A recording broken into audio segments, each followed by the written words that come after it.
এমন একটা বোট তৈরি করতে প্রায় কোটি টাকার উপরে খরচ হয়। এগুলো জাতকারের সব 1 কোটি ওভার খরচ হয়েছে। 1 কোটির উপরে খরচ হয়েছে। আমাদের দেখে এখন স্টিলের নৌকা বা স্টিলের জাহাজ চলে আসছে, মানে এখনো কাঠের নৌকা কেন ভাই? না না, এগুলো কাঠের, স্টিল হয় না, Steel স্টিলের বড় জাহাজ। এবং ডিজাইনগুলো দেখেন খুব নান্দনিক। একই সাথে এই প্রত্যেকটা বোটের সামনে যে একটা আদ থাকে না, আদ কি বলে এটাকে? রথ মানে যেটা কারণ আসলে বোটগুলো দেখতে খুব সুন্দর লাগে, আর হয়তো এগুলো তাদের ব্যালেন্সিংয়ের ক্ষেত্রেও কাজে লাগে। যখন মাছ ধরতে যায় কয়দিন থাকে সমুদ্রে? 10 দিন 12 দিন 15 দিন থাকে।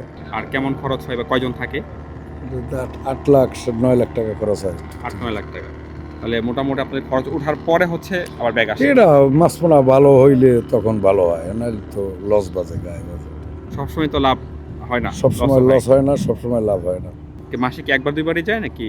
হ্যাঁ, 2-3 বার যায়। ওই তো আইলে আবার বেচিয়া মাছ টাছ বিক্রি দিয়ে আবার চলে যায়। আর মাছের রেট কি আপনারা ঠিক করেন নাকি আড়তে যেমন থাকে? না না, আরতে ওই ডাকের উপরে বিক্রি হয়। ও আচ্ছা আচ্ছা। তো আমরা একটা বোট দেখতেছিলাম আনোয়ারা, মানে এখানে সব সুন্দর বোটগুলোর মধ্যে একটা। তো এর মধ্যে হচ্ছে এটা যার তার সাথে কথা হচ্ছিল, উনি বলছিলেন